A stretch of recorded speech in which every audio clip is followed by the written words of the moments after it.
किससे बात कर रहे हो? देखिए तेरी 2-4 फिल्में, हंसता है तो ऐसे लगता है कुत्ता हाफ रहा है। अभी तुझे बाहर फेंकवाता हूँ। हंस के दिखा, हंस के दिखा। क्या नाम है तेरा? क्या नाम है तेरा?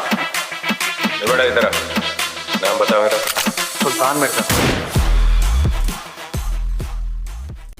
हमारा नाम इतना भी कमजोर नहीं है कि 2-4 कुत्तों के भौंकने से बदनाम हो जाए।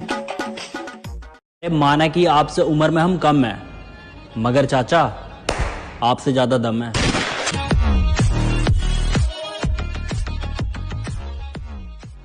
अब वही करना है जो दिल चाहेगा, बाद में जो होगा साला देखा जाएगा।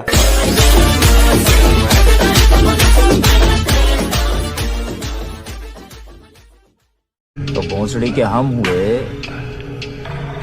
फ्रेंड्स।